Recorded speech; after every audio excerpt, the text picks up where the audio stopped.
telepathy has to be the single most efficient way of transferring knowledge from one human being to the next, or one group of human beings to the next. So if it is the gold standard, where are we today? I'd like to talk to you about how we think about and how we should be thinking about the progress we are making at educating the next generation of human beings. In the age of the internet and in the age of electronic devices, we suddenly have the ability to communicate so much more efficiently than we ever did in the past. And today we're not only past telephones and telexes and fax machines, we are now into the age of the internet, where the device in your pocket is permanently connected to literally everyone else on the planet. So now we're trying to think of how do we improve the efficiency of our education, of our transfer of knowledge from one generation to the next, because that's what makes this world more successful, is the fact that we are educating the next generation better than we educated ourselves. We know for a fact that communication is getting better, but the question just comes back to how good could it get? This is where telepathy comes from. Telepathy has to be the perfect standard. It has to be on a scale of 1 to 100. It has to be at 100. There is no faster way to move the knowledge in your brain over to me or vice versa than any other.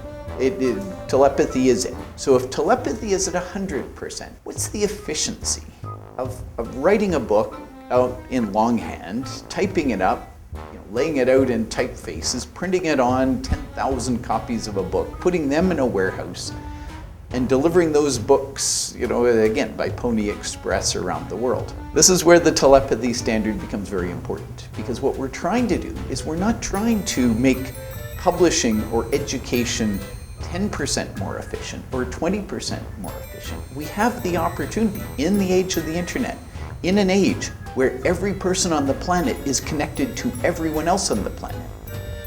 We have the opportunity to make education and knowledge transfer 10 times more efficient, maybe 20 or 30 times more efficient.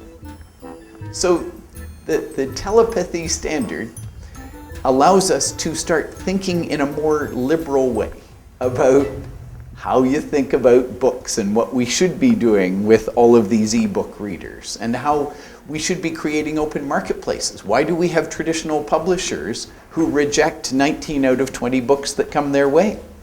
Most of those books get rejected, of course, not because they aren't good books, but because the publisher already has one of those, or because the publisher doesn't believe he will sell enough copies to justify publishing it.